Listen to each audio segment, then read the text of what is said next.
I recently got to go to one of my favorite shows of the year. The show is called FallCon, and it's one of the best conventions that get hosted locally here in the Twin Cities. And what made this year special was that it was back at the grandstand on the Minnesota State Fairgrounds. There were some awesome deals to be had, and I came home with a ton of great books. Last time, I started to show you some of the books from my haul, and today we're going to see even more of the great deals that I brought home from that show. Want to see what I got? Check it out. All right, one of the first 30 people in, and that's the booth right there. That's Brad standing there in the polo shirt, diving into his boxes to finish filling my long box. Here we go. Hey everyone, and welcome to today's video. This is a part 2, so for the sake of anybody who has not seen part 1, want to do just a little bit of a recap before we dive into the haul. What you're looking at here is my haul, not just from FallCon, but from just one booth at FallCon. This entire long box of comics comes from the booth called Go Big or Go Home Comics. Owner's name is Brad. Always has amazing deals, and he's always at a lot of, if not all, of these local shows. And FallCon was no exception. He brought dozens of long boxes, many of which were priced at just 50 cents a piece, but the deals got even better than that. He had some bulk buys so that if you bought a short box of comics, it was just $30. And if you bought an entire long box of comics, as you can see I did, this cost $50. And those deals are amazing. I will put a link to his email address down below in case you want to contact him and see what other kinds of sales he's got coming up and ways to buy comics from him. But just to give you a little bit more of a visual on what those deals looked like, I'm going to grab this empty short box again like I did last time and set it up here. So these books were all individually priced at 50 cents a piece. So for $30 you could get about 60, or not about, you could get 60 single issues. And that's about this many here that you see me grabbing. And for that same price though, if you look over here to that short box, that would only fill not even really half of this short box, but I could fill this entire short box for that same price of $30. So that means if you were able to find this many books, you might as well go all the way and fill a short box, because it's like you're getting all those other books for free. And then similarly, if you bought 100 single issues, say somewhere out to, maybe about here, that's $50. But again, if you found that many, you might as well go all the way and fill a long box, because it's like getting all the rest of those for free. As for what I brought home, I counted afterwards and I found 285 issues to fill this long box. And that works out to a per book price of about 17.5 cents. 50 cents was already an amazing deal, but 17.5 cents, that's just over the top amazing. So just wanted to give you a little bit of the math breakdown on how good these deals were at FallCon. But now, like last time, let's go ahead, move this out of the way. I'll set up the kind of the view I normally use, and we'll go through the rest of this haul, really the second half of this box that we haven't looked at yet. All right, as we dive in here, I will remind you that just like last time, I'm going to show these books basically in the order in which they came home. Remember, I went through dozens of long boxes that were completely randomized. Nothing was alphabetized. So I was getting X-Men 1 minute, then Marvel Team Up the next, then Fantastic Four the next. So it was going all over the place from a titles as well as an age perspective. And just for the sake of recreating that experience, I'm showing you the books, like I said, in the order in which they came home. I did some minimal organizing at the sale before I came home just to make sure there weren't too many duplicates, and I was able to minimize that, but believe it or not, there were probably 10 to 12 duplicates that still came home with me. But we're going to jump around titles. You might see a couple issues here, a handful of issues there, one issue at another time, but kind of going all over the place, which keeps it kind of fun and random too. And you will see books that range in age from probably the newest things, some dip into the 2000s a little bit, but most of this will be 90s, 80s, and even some 70s. So we got some mostly bronze, copper, and modern modern there that you'll see go through this. So let's get started with Extreme X-Men. This is the first volume of Extreme X-Men that ran for 40 some odd issues. Chris Claremont wrote all of it. The first half was pencils by Salvador Larroca. The second half, I believe, was all done by this artist last name Cordy, and it's a title I don't know a ton about. I've read the first couple of issues so far and decided if I could put this together for cheap, I'll do that and then give the whole thing a read. I know it exists in an omnibus format as well, but not willing to go that route yet. Since I can get all the single issues for so cheap, I'll put it together in the form of single issues and give them a read that way. You saw some of these last time, and that will be the case for a lot of these titles, but you'll see even more in part 2 here today. Here's issue number 33. 34, 35, and some or all of these covers are Salvador Larroca, even though he's not doing the pencils inside at this point. 36, 37, looks like we got a good little run in order here. 39, 40, 41, 42, it just keeps going. I guess I mean really good progress at this point. 44, 45, and 46, and that is the final issue in the volume. So it went for 46 issues. Like I said, Chris Claremont writing all of that. This is volume 1. I believe there was a volume 2, and then recently they did a 5-part limited series, but I think that's the extent of comics with this title. So really good progress on Extreme X-Men from FallCon.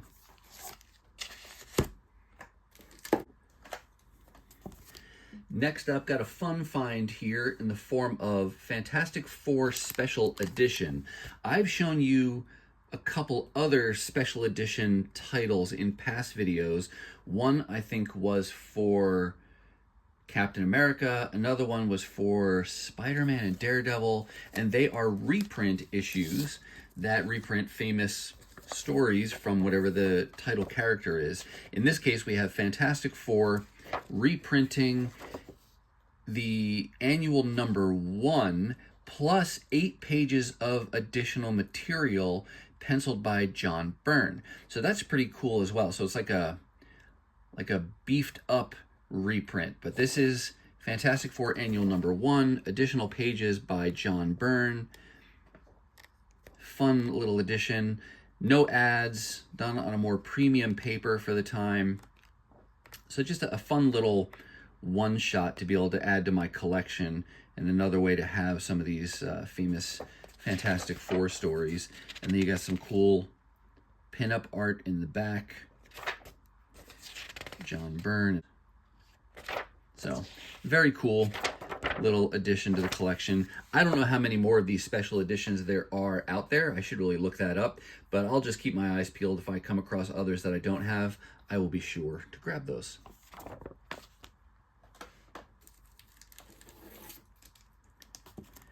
Made some more progress on Marvel Age. This was the pre-internet monthly Marvel Comics news magazine that ran for, I don't remember how many issues this ran for, 100-something issues that this went for. I bought a bunch of these new when they were coming out back in the late 80s, early 90s, and now I'm just trying to work on building out the whole run as I can find them in good condition and for cheap. I'm not in any real hurry, but they've got cool articles and interviews, and the early issues at least do some of the Marvel Comics history from the Silver Age and things. So it's just a fun reference type book to be able to have and to go back to what was going on in comics, in Marvel Comics at that time. And so this one clearly gives us a preview of the new Warriors that were getting ready to come out. And that's issue number 89. And then again, because it's not in any particular order, this is issue number 42. I don't know who this cover artist is, but I like that cover. Anyone know who did this cover? If I find out, I will put a little, text blurb down here to tell you, but that's just a cool looking cover. And then there's issue 43 with a little Howard the Duck on the cover. And that's it for the moment on Marvel Age. I do believe you're going to see some more in a little bit here.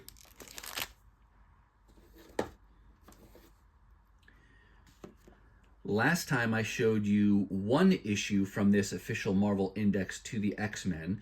Had never seen it before, but of course I was going to grab that, both because I'm a fan of the X-Men and I'm a fan of these official Marvel indices, I guess you'd call them, for the various different characters.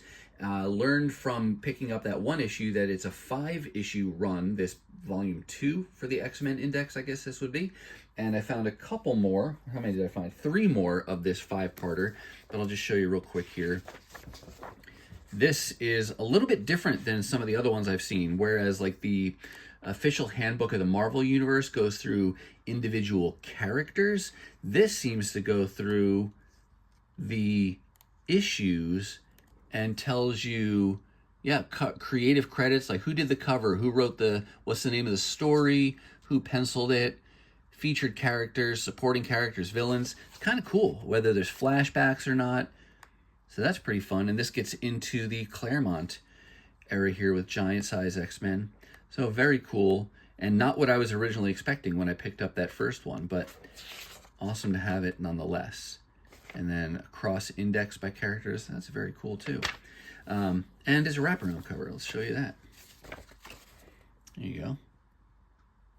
But they had, I think last time I showed you number 4, but there's number 2 then, number 3, and number 5. Unfortunately, I did not see number 1. Maybe it was there at some point and I missed it, or maybe it was there and somebody else grabbed it. But I have definitely added that to my wish list, and I will be on the hunt for that as I go forward. So hopefully at some point down the road I can complete this little limited series. But for now, really cool that I have 4 of the 5 issues.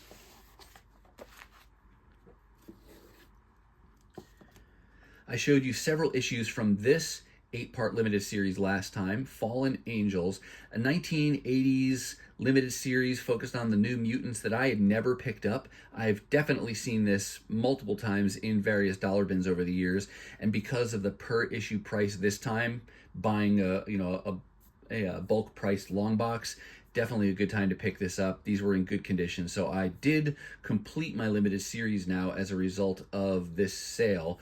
Number 1 was the last one that I needed, but I also grabbed number 3. I showed you this last time, so this is a duplicate, but not a total duplicate, because this is the direct edition, and I checked my other one, that's newsstand. So I may decide to keep both, we'll see. First, I'm just going to compare condition and see if one is clearly better than the other. But now with these issues, I have the full 8-part limited series.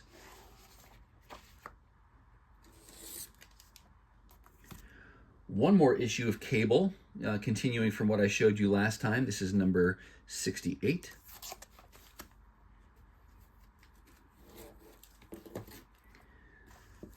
Go back over to Fantastic Four. This is volume 3, and again, the second longest volume that they have had as a team. Volume 1 has the most issues, going over 400 issues for that one volume. Volume 3 gets a little confusing because it starts out with a number 1, and then at some point it reverts to the legacy numbering, and that's why you get an issue like this, 538, in that mix.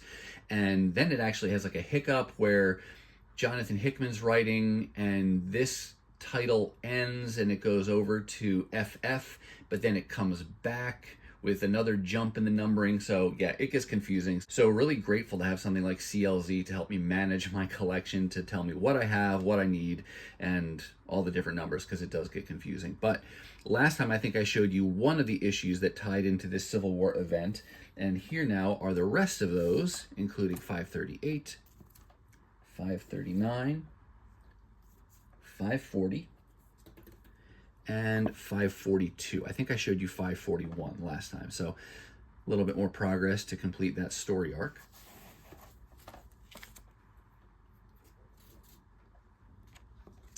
One kind of random issue from the first volume of Thor. This is number 428. I don't think there's anything significant about this issue from a key perspective. I got it because Excalibur makes an appearance in here, and I want to say they make an appearance in one or two other issues around it. It's either 427 and 429 or like 426 to 428, but this was one of those guest appearance issues for Excalibur, and that was a team that I collected also. So I want to pick up those individual issues where they appear.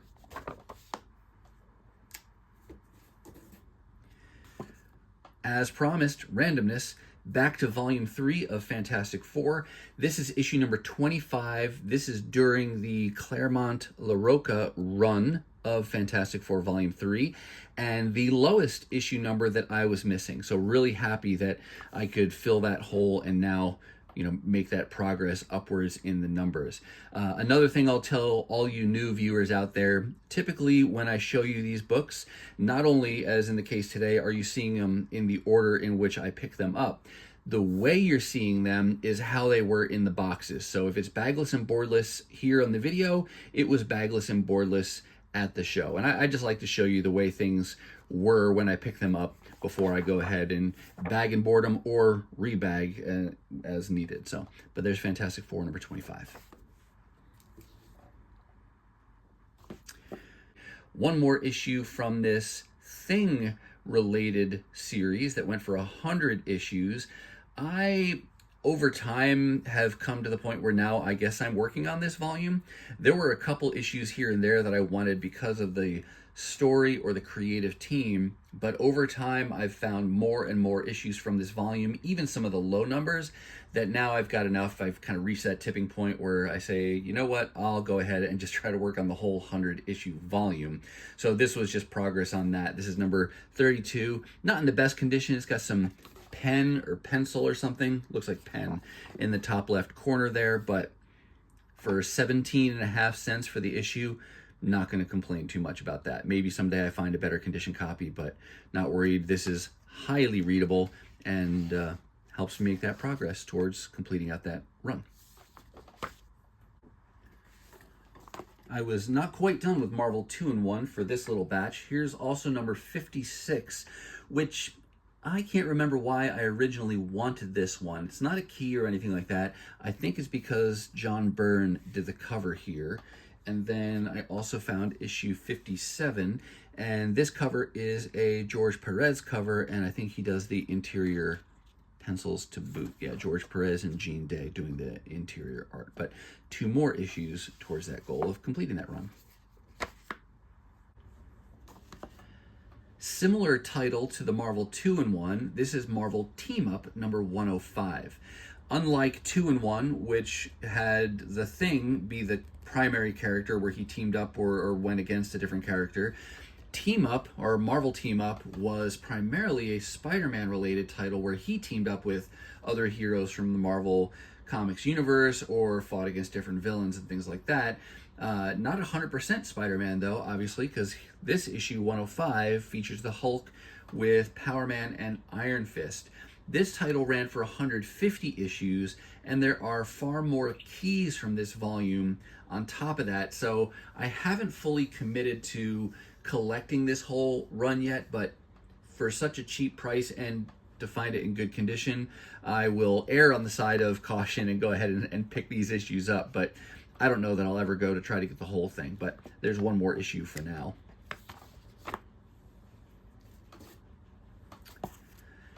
These next issues were a total spontaneous buy for me. Power Pack is a title and a team that I really didn't know anything about going into the sale. I just never tracked with them. They had a series that ran, I want to say 60 some issues originally. The creator was Louise Simonson, who was editing at Marvel at the time, and then she came up with this idea, and so she'd be writing as well. And I don't know much about the team itself beyond the fact that they're 4 siblings, all with the last name Power, and they are given superpowers by somebody. Was he dying? And he had 4 superpowers and gave one of his superpowers to each of the kids. I think this is Alex, and I think he goes on to be part of the Future Foundation related to Reed Richards and the Fantastic Four, but that's about all I know. I've never collected any of their issues other than where it's tied into events like Inferno, for example. But at FallCon, they had a handful of very low numbered issues. And for me, when I come across a title, even if I'm not collecting it, if I find a little continuous run like that, that's the kind of thing that usually gets me interested enough to grab those issues, and then we'll see where I go from there. But they had a few, starting here with number 2, so no number 1, but then they had 3, 4, 5, 6, and then a little bit of a jump up to issue number 12, but this does have guest appearance from Nightcrawler and Kitty Pryde, so that's reason enough for me to get that by itself, even though it's not a continuous issue there. But 2, 3, 4, 5, 6, and 12, low numbered issues, such a cheap price. I'll go ahead and pick those up, and then I'll do my research. There's very low risk to pick those up at 17.5 cents a piece. And I can't say for sure that I'll collect Power Pack, but I will probably read number 1 on Marvel Unlimited, assuming it's there, and then I'll read these others, and then we'll take it from there. But fun to get a little low-numbered run like that all at once for so cheap. Next, we're going to get into, I guess, what I'll call the DC portion of my haul. I am primarily a Marvel collector, so you don't see a ton of DC, and I think all my DC stuff is kind of all grouped together here as I kind of flip through the box on the side, and some of that is really by the design of the booth at the sale, because while the boxes were random, they were divided by publisher. So Brad put all the Marvel books together, he did put all the DCs together, and then all the independent books were grouped. So there was some organization, though even that gets blurred over time as people pull things out of one box, put them back into another one, and as things get consolidated. But for the most part, DC and Marvel were separated. Some of these books, going from memory, I know I bought on purpose. Others, I think, wound up just in my box, and I was going to look at them and decide at the end if I wanted it or not, and they wound up coming home with me. So I can't tell you a real strong reason for every one of these books. Starting here with Action Comics number 475, I don't remember anything about this book. I'm not collecting Action Comics, so I think this one just wound up in my box and stayed there. But it is from the time around when the Superman movie was coming out, because I remember these ads, not from when I was buying comics currently, because I hadn't started collecting comics at this point, but I do remember at this time they were putting ads out that you could get into the Superman movie. So what does that put that at the late 70s at this point? But yeah, not disappointed that I have it, but I can't tell you why I got this particular issue. In contrast, though, I can tell you why I grabbed this one. It started out as a random grab. I just saw a Bronze Age World's Finest issue there, but upon closer examination, did see that this is a Walter Simonson cover. And I looked in CLZ at the issues on either side of it.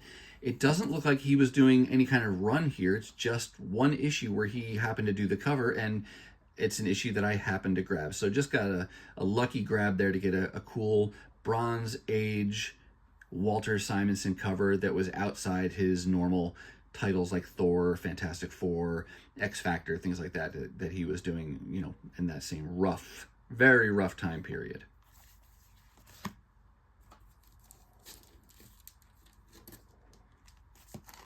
I'm always drawn to the Supergirl related issues. I don't think there's anything significant about this one. It was just from this Superman Family Giant. This is issue number 174, and it was Supergirl related, so that's why I grabbed that one.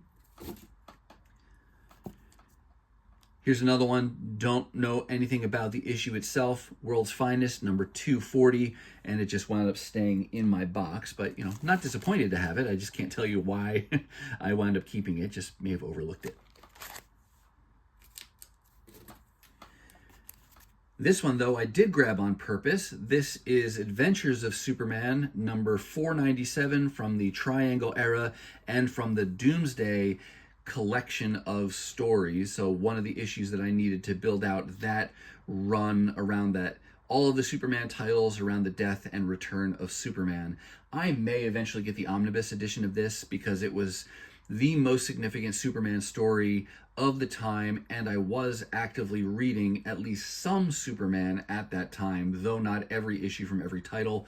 Too much for my budget to be able to keep up with. So I'm trying to fill in the holes from a single issue perspective, but probably at some point we'll get that omnibus edition just because it would look great on the shelf and it would give me the whole story to have captured as such an iconic time in comic book history.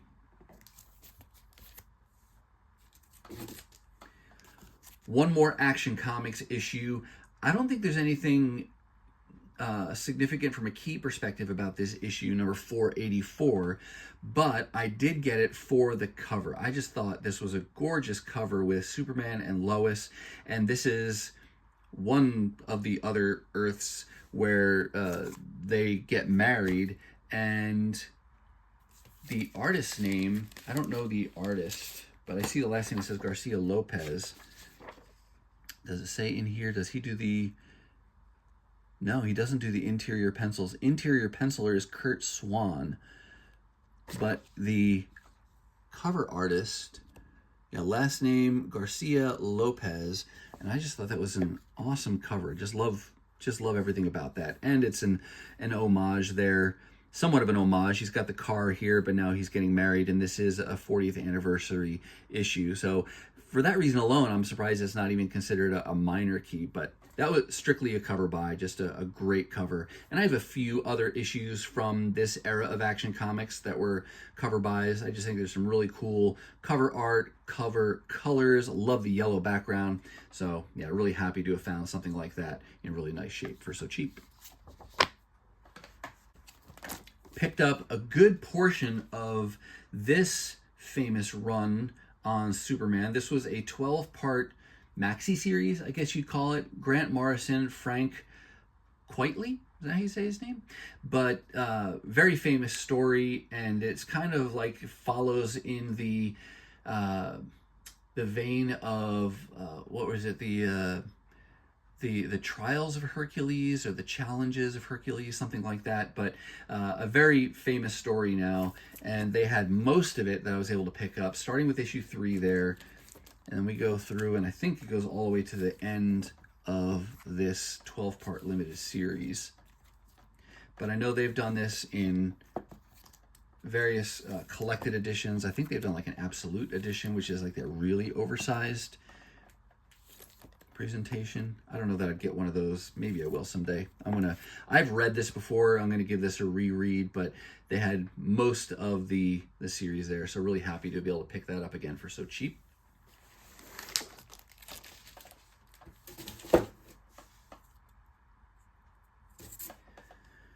Couple more DC issues to show you. This is Superman number 150, still part of that Triangle era, but not part of the run that I'm actively trying to work on. This was strictly a cover buy for that metallic reflective 90s cover. I just thought that was really cool, and I think this is a variant. It's called like the collector's edition copy or something like that, but really cool when I stumble across fun gimmick covers like that for so cheap. And then the last DC book to show you, I think, is this Superman Batman number 45. This ran for like 80-some issues, and I've been, piecing this together as I find them inexpensively, and I'm trying to go as in order as possible. But for a sale like this, I would have taken any issue that I found because it's so inexpensive.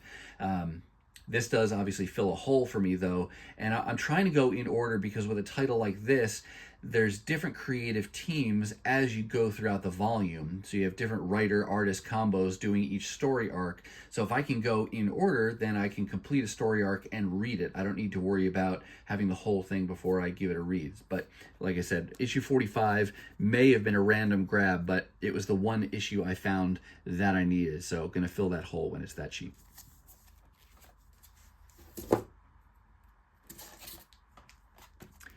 Here's The Thing, issue number 36. This is the last issue in the run, and it's the main reason I got it. I like to have the bookend issues if I can find number 1, and then the final issue in the run. I also like to pick up issues number 2 when I find them. So just, you know, we all collect differently, just funny things that we tend to look for, and I like to find the last issue from a run when I can find it. It also helps that this has got a cool cover, not only with the Thing on it, but you've got She-Hulk and the the new Ms. Marvel. I forget her alias's name, but I think she made her first appearance. It may have been in issue 35, but this is the final issue of the run. I might at some point decide to complete this entire volume of the Thing, because I think I have the first 10 or 11 issues and a few more random ones scattered throughout, but for now, happy that I found the final issue in that run.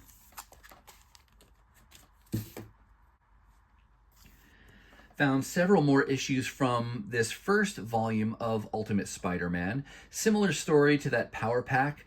I was not collecting this for a long time. I've read a couple dozen of the issues digitally on Marvel Unlimited, but I wasn't working on a print collection until I came across a huge number of those issues at a 50-cent sale at another one of my favorite dollar bin diving spots, at Pulp Comics down in Mankato, Minnesota. They had a ton of the issues, and I was able to get, I think, more than half of it all in one fell swoop. Not anything key like number 1 or anything like that, but a good chunk of the run for 50 cents a piece, and it was enough to push me over the edge to get those, and now I'm trying to build out as much of that volume as I can for cheap, and this was good progress today, including issue number 50, 79, 82, 83, 90, 93, 100, and then a second variant there on number 100. And actually, that's it for Ultimate Spider-Man. So good progress, such a cheap per book price on these. And another reason I want this is because I like the creative team. These were all written by Brian Michael Bendis, and Mark Bagley, I think, does all of the pencils on the first 150 or so issues.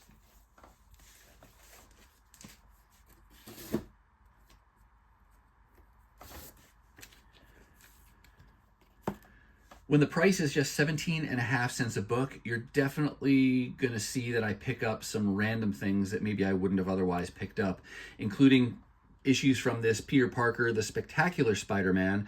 I just like this because it's not only from the black costume era, but it's a Christmas-themed cover, and those are always fun for me to pick up. And then I picked up this annual number 6 from 1986, also from Peter Parker Spectacular Spider-Man. I'm not working on this at all. It's just an era that I like, and when the price is so cheap, I'm definitely going to pick those up.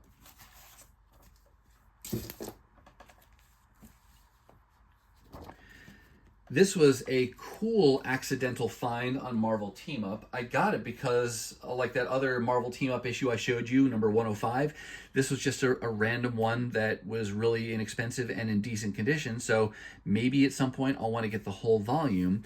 But upon closer inspection, this one, of course, you can see is Spider-Man and Havoc. He's one of my favorite X-Men characters, but the creative team on this particular issue is author Chris Claremont and penciler John Byrne.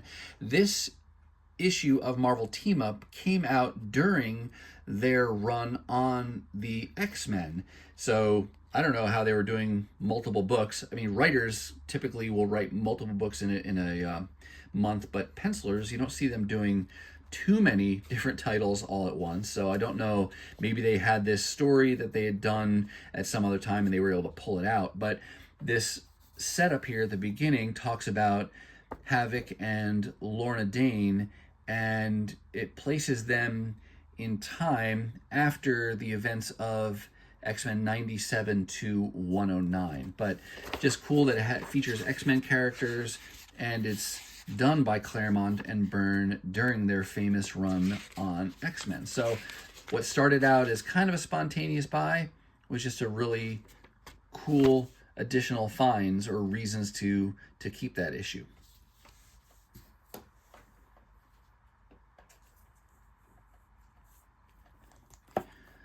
Keeping with some Bronze Age, but again jumping around, there's Marvel 2-in-1 number 45.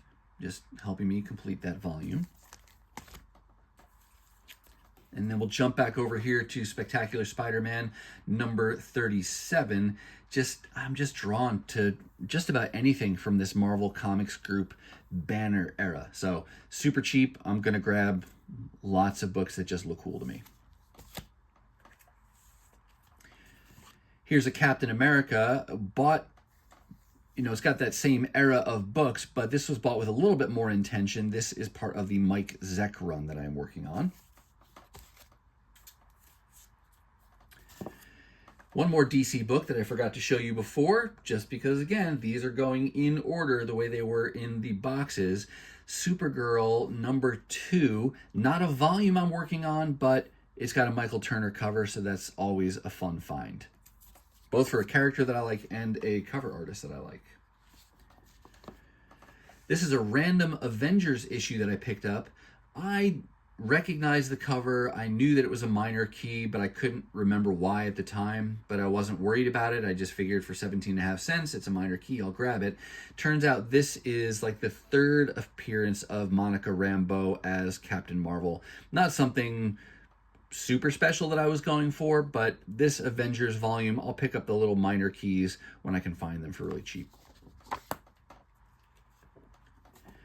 And then here's a fun little pickup. This was another maxi series, 12-part limited series, Squadron Supreme, written by Mark Grunwald. And I've had this series before. I don't currently have issue number 1, so this is a replacement copy for me.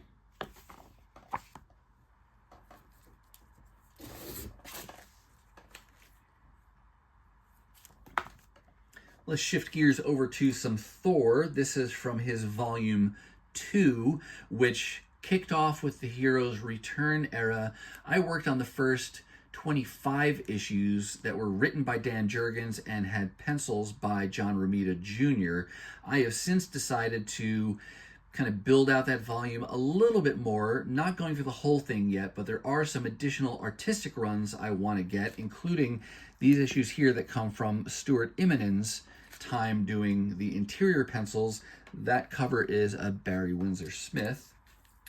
Then there's also issue number 40, which is also Stuart Immonen.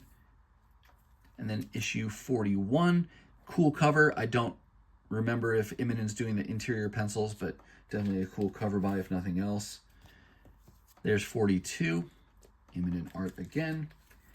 And then we jump way ahead. One of the other arcs that I'm working on is this Ragnarok story, which kind of concluded the volume of Thor. It ended with issue number 85, which would have been part 6 of this Ragnarok story. But this is also part of the disassembled storyline. So multiple reasons there why I'm trying to get that final story arc from Thor volume 2.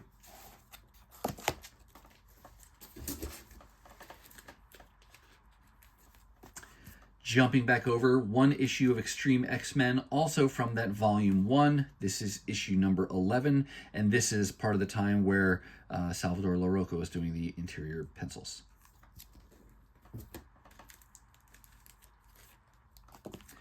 Fantastic Four volume 3, jumping around here again. Here's issue number 65, which you can see already at this point they had started the dual numbering, issue 65, and then the legacy number 494. This is part of the Mark Waid run of writing. And then out of order, there's issue number 61. Back up to number 64. 63, sorry, these are definitely out of order. And then we're going to jump ahead to issue number 510. And this is now well into the Waid Waringo. He was doing the pencils here also. And there's 511. So really random, real easy to grab duplicates, but I think I made it away pretty cleanly on Fantastic Four, not getting any duplicates of their titles. One issue from this Ms. Marvel Volume 2, like a 50 to 60 issue run that I'm working on. I'll just pick these up whenever I can. Really cool cover on this issue number 24, but fills one hole from that volume that I'm working on. Whoops. Back over to Thor, this time in volume 1.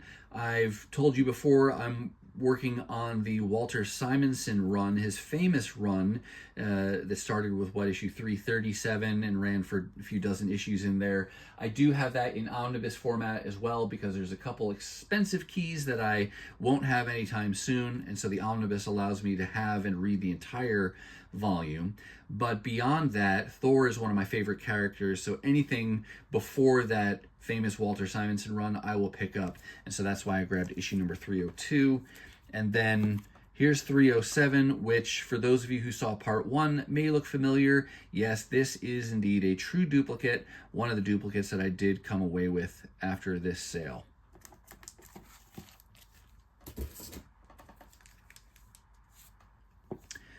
Here's Wolverine. Oh, I forget what volume this is for him, but he had a run in here that was written by Jason Aaron, and I recently got turned on to that after seeing the solicitation for the Wolverine Jason Aaron omnibus that's going to be coming out. And so I figured, what the heck, I don't know if I want the omnibus, but maybe I can hunt down the single issues. And the last time I showed you several issues later in this volume that he wrote and had pencils by Ron Garney, I want to say. This was the first story, I believe, that Jason Aaron wrote, and this is his issue number 56, with pencils by Chaikin. What's his first name? Is it Howard Chaikin? I forget.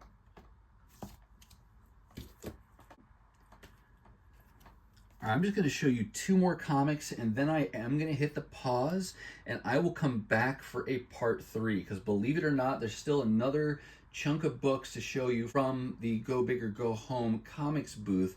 But then I did buy a handful of comics that came from a different booth on that second day, so I don't want to rush through all of those, and frankly, I don't know how many of you are still watching at this point anyway. So for today, we'll just show you 2 more books, starting here with Fantastic Four number 322. This is from volume 1, part of the Inferno X-Men related story that was going on, and part of my desire to collect just about anything Fantastic Four that I can get my hands on. So what started out as a desire to have the John Byrne run has now grown to be where I want to get everything after that from volume 1, and as much as I can before that. But these will be relatively easier to find than the pre-Byrne era, because that's Bronze and Silver Age stuff, but the post-Byrne era are all pretty much dollar books and 50-cent books and things like that. So there's just a random issue number 322. And then one more issue of Marvel Age, this time number 59, previewing the new universe. So let's hit the pause at this point, and then we will come back to finish out the books from FallCon in a part 3. All right. That's going to do it for me, and that's going to wrap up part 2 of my haul from FallCon. I do hope you saw something that you liked, and if you did, go ahead and give the video a thumbs up. And if you want to see more content like this, dollar hauls, 50-cent hauls, or hey, part 3 of this FallCon haul, then go ahead and hit that subscribe and ring the bell for notifications so you'll know when I upload my next video. Now, if you're not quite ready for the YouTube fun to stop, I have hand-selected a couple videos here for you to check out. As always, thank you so much for watching, and I'll see you next time.